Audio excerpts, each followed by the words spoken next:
পাহাড়ের কোল ঘেঁষে বয়ে যাওয়া রূপালী নদীর তীরে এক শান্ত গ্রাম ছিল। সেই গ্রামেই ইমরান নামে এক অত্যন্ত দরিদ্র কিন্তু সৎ যুবক তার বৃদ্ধা মায়ের সঙ্গে একটি ছোট কুঁড়ে ঘরে বসবাস করত। ইমরান প্রতিদিন নদীতে মাছ ধরে যা পেত তা দিয়েই কোনো মতে তাদের মা ছেলের সংসার চলত।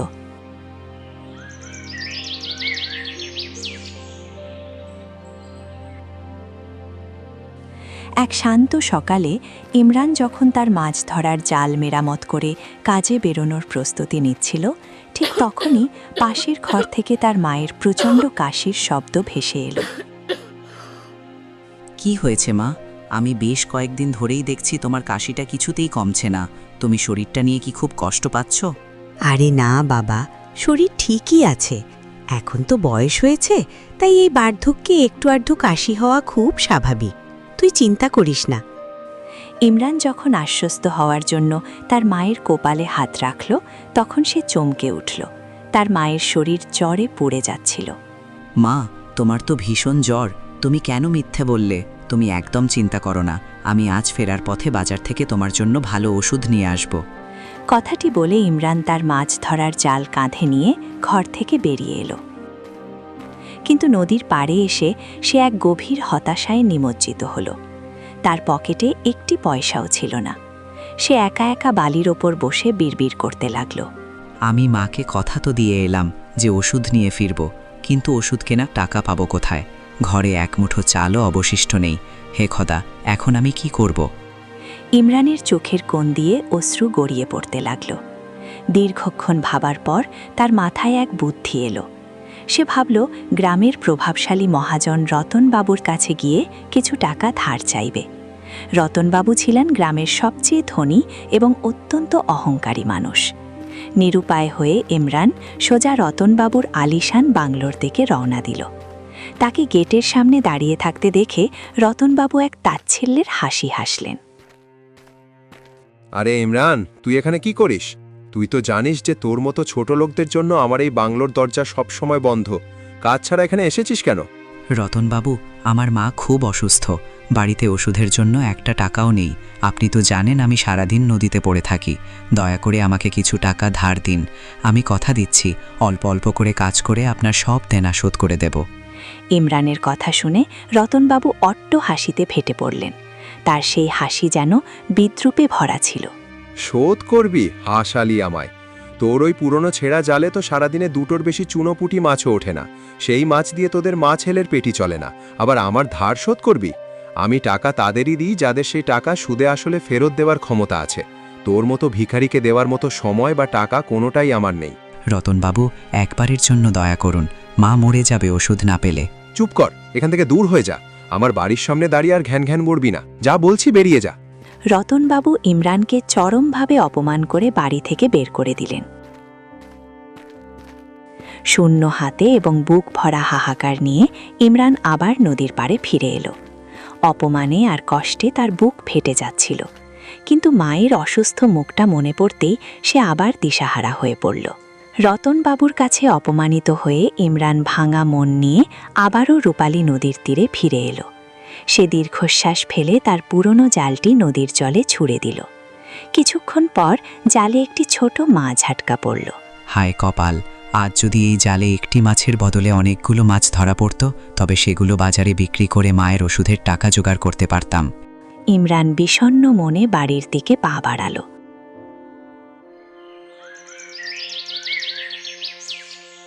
ঘরে ঢোকা মাত্রই তার মা ধুকতে ধুকতে জিজ্ঞেস করলেন, কিরে বাবা, ফিরলি? আমার জন্য কি ওষুধ আনতে পেরেছিস? মায়ের কথা শুনে ইমরানের চোখ জলে ভরে এলো।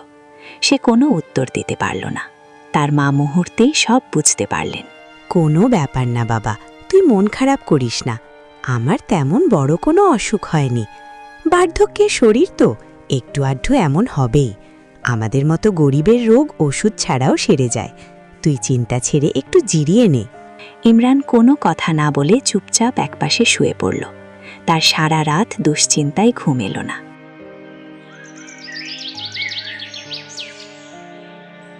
পরদিন ভোরে সে আবারও নদীর পাড়ে গেল মাছ ধরতে। সকাল গড়িয়ে বিকেল হলো, কিন্তু আজ তার জালে একটি মাছও ধরা দিল না। হে ভগবান, আজ সারাদিনে একটা মাছও পেলাম না। আজ যদি খালি হাতে বাড়ি ফিরি তবে মা আর আমাকে না খেয়েই রাত কাটাতে হবে। ঠিক সেই মুহূর্তেই তার জালে একটি টান পড়ল। ইমরান দেখল একটি অদ্ভুত সুন্দর মাছ জালে আটকেছে। ইয়াক, অন্তত একটা মাছ তো পাওয়া গেল। আজ মাকে উপোস থাকতে হবে না। ইমরান যখন মাছটি জাল থেকে ছাড়াতে যাবে তখনই মাছটি মানুষের গলায় কথা বলে উঠল। দয়া করে আমাকে ছেড়ে দাও, আমাকে মেরো না। ওরে বাবা, মাছ মানুষের কলায় কথা বলছে। তুমি কি কোনো ডাইনি নাকি কোনো জলপরি? আমি ডাইনিও নই, জলপরিও নই। আমি এই নদীর এক মায়াবী মাছ। বেশি ভেবো না। তুমি যদি আমাকে আজ মুক্তি দাও তবে আমি তোমাকে একটি অমূল্য মুক্ত দেব। সেটা বিক্রি করে তুমি তোমার মায়ের চিকিৎসা করাতে পারবে। তুমি কিভাবে জানলে যে আমার মা অসুস্থ? আমি মায়াবী মাছ। আমি যার দিকে তাকাই তার অতীত আমার চোখের সামনে ভেসে ওঠে। ইমরানের দু চোখ বেয়ে অশ্রু ঝরতে লাগল। সে পরম মমতায় মাছটিকে হাতের মুঠোয় নিল। তুমি যদি আমাকে মুক্ত নাও দিতে তবুও আমি তোমাকে নদীর জলেই ছেড়ে দিতাম, কারণ কারোর জীবন কেড়ে নেওয়া ঠিক নয়। ইমরান মাছটিকে নদীর জলে ছেড়ে দিল। সাথে সাথে মাছটির চোখ থেকে রঙিন আলোকছোটা বেরিয়ে এলো এবং ইমরানের সামনে একটি উজ্জ্বল ও দামি মুক্ত প্রকট হল। মাছটি লেজ নাড়িয়ে নদীর ঢেউয়ের গভীরে মিলিয়ে গেল। এ তো ভারী চমৎকার মুক্ত। এটা বিক্রি করলে অনেক টাকা পাওয়া যাবে। এবার মায়ের চিকিৎসা খুব ভালোভাবে হবে। ইমরান দ্রুত সেই মুক্তটি নিয়ে বাড়ি ফিরল এবং তার মাকে সব কথা খুলে বলল। তার মা মুক্তটি দেখে অবাক হয়ে অপলক দৃষ্টিতে তাকিয়ে রইলেন। ইমরানের মা মুক্তটি দেখে অবাক হয়ে ছেলেকে সতর্ক করলেন। খবরদার বাবা, এই মুক্তোর কথা কাউকে বলিস না। আর এটি কোনো ভালো দোকানে বিক্রি করিস। দেখে মনে হচ্ছে এটি অনেক মূল্যবান। ঠিক বলেছ মা। এখনই মুক্ত বিক্রি করে আমি তোমাকে শহরের বড় ডাক্তার দেখাবো। তুমি খুব দ্রুত সুস্থ হয়ে যাবে।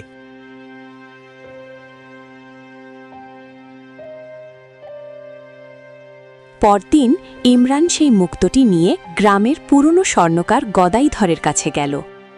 গদাইধর মুক্তটি হাতে নিয়ে চমকে উঠল। ওরে ইমরান, তুই এ অমূল্য রত্ন কোথায় পেলি? আমি কোথায় পেয়েছি তা দিয়ে আপনার কি দরকার? আপনি শুধু বলুন এর বদলে আমাকে কত টাকা দেবেন। গদাইধরের মনে লোভ জাগল। সে মনে মনে ভাবল, এই বোকা ছেলেটা তো এই মুক্তোর আসল দাম জানে না। একে সামান্য কিছু টাকা দিয়ে বিদায় করি। দেখ ইমরান, আমি তোকে এর জন্য এই কয়েকটা টাকাই দিতে পারবো। সে কিছু টাকা ইমরানের দিকে এগিয়ে দিল। আমার তো মনে হয়েছিল এর দাম আরও অনেক বেশি হবে।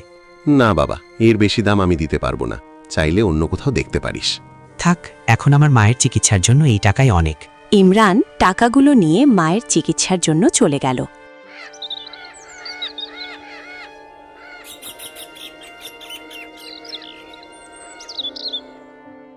পরের দিন গদাইধর সেই মুক্তটি নিয়ে মহাজন রতন বাবুর কাছে হাজির হল। রতনবাবু, দেখুন আমার কাছে আপনার জন্য কি বিশেষ জিনিস আছে। মুক্তটি রতনবাবুকে দেখালো। এ তো বড় অদ্ভুত আর চমকপ্রদ মুক্ত। এটা তোমার কাছে কোত্থেকে এলো? আমি যদি বলি এটা আমাকে কে দিয়েছে, আপনি বিশ্বাসই করবেন না। এটা আমাদের গ্রামের সেই গরিব জেলে ইমরান আমাকে দিয়েছে। রতনবাবু ভীষণভাবে চমকে উঠলেন।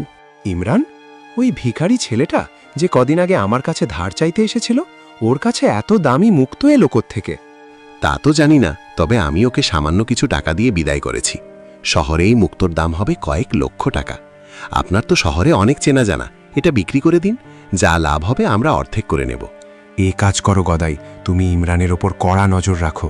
ওর কাছে নিশ্চয়ই আরও মুক্ত আছে। ও যদি একবার শহরে পৌঁছে যায় তবে ও বড়লোক হয়ে যাবে, আর আমরা কিছুই পাবো না। বেশ কিছুদিন কেটে গেল। ইমরানের মা এখন পুরোপুরি সুস্থ। একদিন ইমরান আবারও তার জাল নিয়ে নদীতে গেল। জালটি জলে ফেলতেই সেটি খুব ভারী হয়ে উঠল। মনে হচ্ছে আজ জালে প্রচুর মাছ ধরা পড়েছে। কিন্তু জালটি পাড়ে তুলতেই ইমরানের চোখ কপালে উঠল। জালটি মাছে নয়, বরং উজ্জ্বল আর দামি মুক্তোতে ভরেছিল। এ কি, সেই মায়াবী মাছের দেওয়া মুক্তগুলো আমার জালে ধরা পড়েছে? আমি এখন আর এগুলো গ্রামে বিক্রি করব না, শহরে নিয়ে গিয়ে বিক্রি করব এবং আমরা অনেক বড়লোক হয়ে যাব। ইমরান সব মুক্ত নিয়ে বাড়ি ফিরে তার মাকে দেখালো। ঠিক সেই সময়েই সুযোগ বুঝে গদাইধর সেখানে হাজির হল। কিরে ইমরান, তোর কাছে এত শত শত মুক্ত এলো কোত্থেকে? আমি কোথা থেকে পেয়েছি তা আপনাকে বলবো না। আর আমি এগুলো আপনার কাছে বিক্রিও করব না। গতবার আপনি আমাকে অনেক ঠকিয়েছিলেন। মা অসুস্থ ছিল বলে আমি বাধ্য হয়েছিলাম, কিন্তু এখন আপনি এখান থেকে যেতে পারেন। গদাইধর রাগে আর হিংসায় ফেটে পড়ল। সে সোজা রতনবাবুর বাংলোয় গিয়ে সব খবর দিল। রতনবাবু, সর্বনাশ হয়ে গেছে। আমি নিজের চোখে দেখে এলাম ইমরানের কাছে শত শত মুক্তো আছে। সেগুলোর দাম কমপক্ষে কয়েক কোটি টাকা হবে। আমার সন্দেহ ঠিক ছিল, কিন্তু তুমি যখন দেখলে তখন ওর থেকে ওগুলো কেড়ে নিলে না কেন? পাগল নাকি তুমি? আমি একা ওর থেকে কিভাবে কেড়ে নিতাম? ও চিৎকার করলে গ্রামের মানুষ আমাকে চোর ভাবত। আপনি এবার একটা বুদ্ধি বের করুন, কিভাবে ওই মুক্তোগুলো হাতানো যায়। রতনবাবু গভীর চিন্তায় মগ্ন হয়ে পড়লেন এবং একটি ভয়ঙ্কর পরিকল্পনা করতে লাগলেন। কিছুক্ষণ চিন্তা করার পর রতনবাবুর চোখে এক পৈশাচিক ঔজ্জ্বল্য ফুটে উঠল। তিনি গদাইধরের দিকে তাকিয়ে একটি কুটিল হাসলেন। আমার মাথায় একটা চমৎকার বুদ্ধি এসেছে। কেননা আজ রাতেই আমরা ইমরানের বাড়িতে ডাকাত পাঠিয়ে দিই, তাকে চিরতরে আমাদের পথ থেকে সরিয়ে দেব। এতে মুক্তগুলো আমাদের হাতে আসবে আর গ্রামের মানুষ ভাববে ডাকাতরা ইমরানকে মেরে সব লুটে নিয়ে গেছে। একদম ঠিক বলেছেন রতনবাবু, এটাই সবচেয়ে মোক্ষম উপায় হবে। গভীর রাতে যখন ইমরান গভীর ঘুমে মগ্ন ছিল, তখন দুজন মুখোশধারী লোক দেয়াল টপকে তার ঘরে ঢুকল। হঠাৎ শব্দ শুনে ইমরান ধরফর করে জেগে উঠল। কে তোমরা? আমার ঘরে কি করছো? মুখোশধারী দুজন কোনো উত্তর দিল না। তারা সরাসরি সেই কোণের দিকে এগিয়ে গেল যেখানে মুক্তোর পোটলাটি রাখা ছিল। একজন পোটলাটি তুলে নিল এবং দুজনেই দৌড়ে পালানোর চেষ্টা করল। ঠিক সেই সময় ইমরানের মায়েরও ঘুম ভেঙে গেল। ওরে ইমরান, আমাদের ঘরে কি হচ্ছে রে? ওগুলো কারা?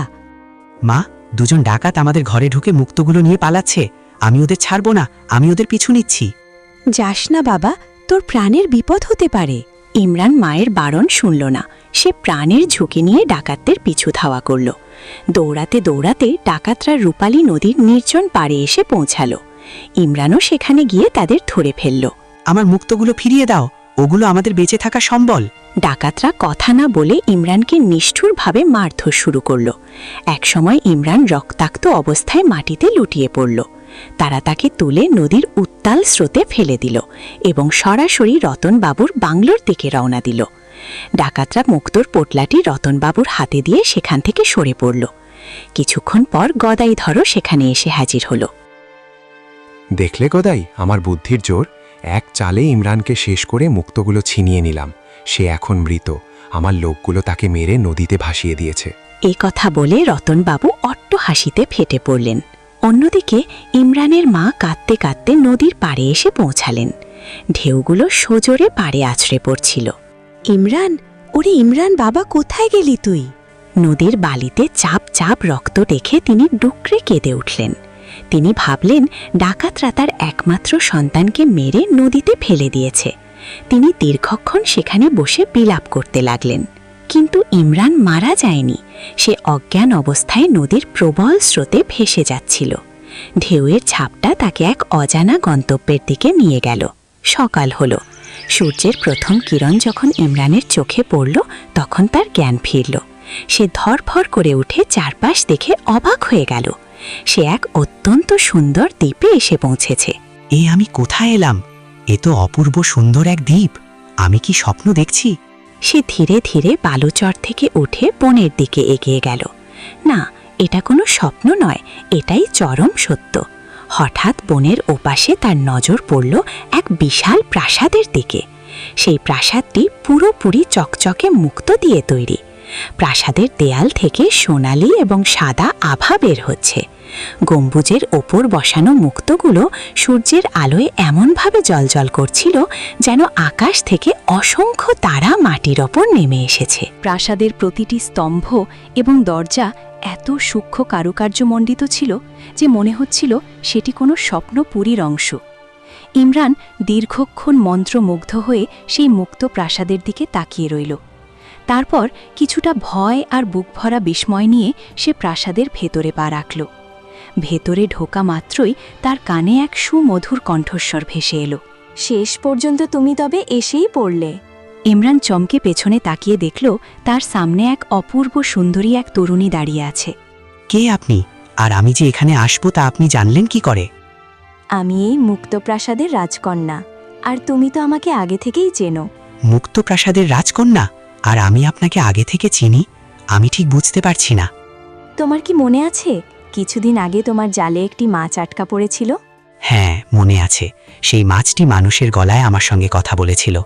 সেই মাছটি আসলে আমিই ছিলাম। আমি মাঝে মাঝে মাছের রূপ ধরে মানুষের পৃথিবীতে ঘুরতে যাই। যে মানুষকে আমার ভালো লাগে এবং যার মনে কোনো লোভ নেই, আমি তাকেই সাহায্য করি, যেমনটা তোমাকে করেছি। প্রথমে তোমাকে একটি মুক্ত দিয়েছিলাম এবং পরে তোমার জাল মুক্ততে ভরিয়ে দিয়েছিলাম। কিন্তু মাকে বাঁচানোর জন্য সেই মুক্ত আমার কাল হলো। ডাকাতরা জানতে পেরেছিল আমার কাছে দামি মুক্ত আছে। তারা রাতে এসে সব লুটে নিল, আমাকে মেরে নদীতে ফেলে দিল। তারা হয়তো ভেবেছে আমি মরে গেছি। আমার মাও এখন ওটাই ভাবছেন। তুমি যা দেখেছ তাকেই সত্যি বলে মেনে নিয়েছ, কিন্তু আসলে তারা ডাকাত ছিল না, তারা ছিল রতনবাবুর লোক। রতনবাবুর লোক? কিন্তু রতনবাবু কেন আমার উপর হামলা করতে যাবেন? কারণ তুমি একটি মুক্ত গদাইধরকে বিক্রি করেছিলে। সে সেই মুক্তটি রতনবাবুকে দেখায় এবং রতনবাবুর মনে চরম লোভ জাগে। সে গদাইধরকে বলেছিল তোমার ওপর নজর রাখতে। হ্যাঁ, এবার আমার মনে পড়েছে। আমি যখন মুক্ত ভরা জাল নিয়ে বাড়ি ফিরলাম, তখন গদাইধর হুট করে আমার বাড়িতে হাজির হয়েছিল। ওই সব রতনবাবুকে বলেছে। রতনবাবু পরিকল্পনা করে তার লোক দিয়ে তোমার বাড়িতে হামলা করিয়েছে এবং মুক্তগুলো লুটে নিয়েছে। সে তোমাকে মেরে ফেলার ষড়যন্ত্রও করেছিল, কিন্তু আমি তোমাকে বাঁচিয়ে এনেছি। ইমরানের চোখের কোণে জল চলে এলো। সে ভাবতেই পারেনি রতনবাবু এতটা নীচ হতে পারেন। রতনবাবু এতটা জঘন্য কাজ করতে পারেন তা আমি ভাবতেও পারিনি। এখন আমার কথা মন দিয়ে শোনো। আমি তোমাকে আবারও প্রচুর মুক্ত দেব, কিন্তু তুমি সরাসরি গ্রামে যাবে না, প্রথমে শহরে যাবে এবং এই মুক্তগুলো বিক্রি করে অনেক ধন সম্পদ নিয়ে গ্রামে ফিরবে। তবেই তুমি শক্তিশালী হতে পারবে। তখন গদাইধর তার স্বভাব অনুযায়ী তোমার কাছে নিশ্চয়ই জানতে চাইবে যে এত ধন সম্পদ কোত্থেকে এলো। তুমি তাকে বলবে যে এই মুক্ত তোমাকে মুক্ত প্রাসাদের রাজকন্যা দিয়েছে, আর তাকে এখানকার ঠিকানাও দেবে। কিন্তু আমি তাকে এই দ্বীপের ঠিকানা দেব কিভাবে? আমি তো নিজেই জানি না। যখন সে জিজ্ঞেস করবে তুমি বলবে নিজের জাহাজ নিয়ে সমুদ্রে নামো এবং একটি মুক্ত হাতের তালুতে রাখো। জাহাজ যত এগোবে মুক্তটি থেকে বের হওয়া রঙিন আলো পথ দেখাবে। সেই আলো যেদিকে যাবে জাহাজ সেদিকেই ঘোরাতে বলবে। তবেই সে সরাসরি এই মুক্ত প্রাসাদে পৌঁছাতে পারবে। ঠিক আছে, আপনি যেমনটা বললেন আমি ঠিক তেমনটাই করব। রাজকন্যা ইমরানকে প্রচুর পরিমাণে দামি মুক্ত দিলেন। তারপর বললেন, এবার তোমার চোখ বন্ধ করো। ইমরান চোখ বন্ধ করল। কিছুক্ষণ পর চোখ খুলতেই সে নিজেকে তার নিজের গ্রামের রূপালী নদীর তীরে দাঁড়িয়ে থাকতে দেখল।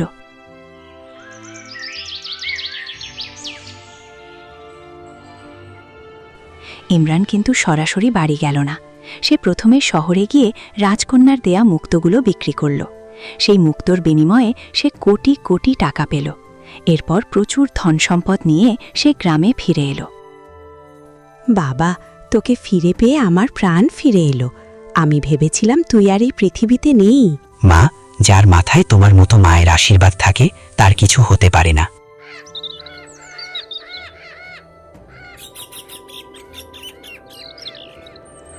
অল্প কিছুদিনের মধ্যেই ইমরান গ্রামের সবচেয়ে ধনী ব্যক্তি হয়ে উঠল। তার সেই ভাঙা কুড়ে ঘরের জায়গায় এক বিশাল রাজপ্রাসাদ দাঁড়িয়ে গেল। সে গ্রামের অনেক জমির মালিক হয়ে গেল। এইসব দেখে রতনবাবুর বুক হিংসায় জ্বলে উঠল। ইমরান তো মরে গিয়েছিল, তাই না? ও ফিরে এলো কিভাবে? আর সবচেয়ে অবাক করা বিষয় হলো ও তো রীতিমতো রাজার মতো ফিরে এসেছে। ওর কাছে এত সম্পদ কোত্থেকে এলো বুঝতে পারছি না। চলুন রতনবাবু, ইমরানের কাছেই সরাসরি জিজ্ঞেস করি। ও তো খুব সহজ সরল মানুষ, আমাদের নিশ্চয়ই সব বলে দেবে। পরদিন রতনবাবু আর গদাইধর ইমরানের কাছে গিয়ে খুব মিষ্টি মিষ্টি কথা বলতে শুরু করলেন। ইমরান বাবা, এখন তো তুমি আমাদের সমান সমান হয়ে গেছো। গ্রামে রটে ছিল যে ডাকাতরা তোমাকে মেরে ফেলেছে, তুমি বেঁচে ফিরলে কিভাবে? আর হঠাৎ এত ধনী বা হলে কি করে? রতনবাবু, আপনি ঠিকই বলেছেন যে এখন আমরা সমানে সমান, তাই আমি আপনার কাছে কিছুই লুকাবো না। এরপর ইমরান তাদের ঠিক সেই কথাগুলোই বলল যা মুক্তপ্রাসাদের রাজকন্যা তাকে বলতে বলেছিলেন। সত্যি? সমুদ্রের মাঝে কোনো দ্বীপে মুক্তোর প্রাসাদ আছে, আর সেখানকার রাজকন্যাই তোমাকে এসব দিয়েছে? আমি আপনাদের মিথ্যে বলবো কেন? বিশ্বাস না হলে আপনারা নিজেরা গিয়ে দেখে আসতে পারেন। লোভী রতন বাবু আর গদাইধর কাল বিলম্ব না করে ইমরানের বাড়ি থেকে বেরিয়ে এলো। তারা দ্রুত একটি জাহাজ তৈরি করল এবং তাদের কাছে থাকা মুক্তোর সাহায্য নিয়ে সমুদ্রে বেরিয়ে পড়ল। কিছুদিন পর মুক্তটি উজ্জ্বল হয়ে উঠল এবং রঙিন আলোর মাধ্যমে পথ দেখাতে শুরু করল। তারা সেই আলোর দিশায় জাহাজ চালিয়ে অবশেষে সেই রহস্যময় দ্বীপে পৌঁছে গেল। সেখানে গিয়ে তারা দেখল সেই বিশাল মুক্ত প্রাসাদ। তার মানে ইমরান একদম সত্যি বলেছিল। আমার নিজের চোখকেও বিশ্বাস করতে পারছি না যে এমন অদ্ভুত সুন্দর প্রাসাদ পৃথিবীতে আছে। চলো ভেতরে যাই। রতনবাবু আর গদাইধর প্রাসাদের ভেতরে ঢুকতেই রাজকন্যা তাদের সামনে এসে দাঁড়ালেন। আপনি কি এই প্রাসাদের রাজকন্যা? হ্যাঁ, আমি সেই। তাহলে আমাদেরও ইমরানের মতো অনেক অনেক মুক্ত দিয়ে দিন, বরং ওর চেয়েও বেশি দিন। পরের মুহূর্তেই রাজকন্যার চোখ থেকে রঙিন আলোককচ্ছটা বেরিয়ে এলো এবং রতনবাবু ও গদাইধর একটি লোহার খাঁচার ভেতরে বন্দী হয়ে গেল। এই কি করছেন আপনি? আমাদের বন্দি করছেন কেন? ইমরান তোমাদের আসল চেহারা জানত। তোমরাই ওর বাড়িতে ডাকাত পাঠিয়েছিলে এবং ওকে মারার চেষ্টা করেছিলে।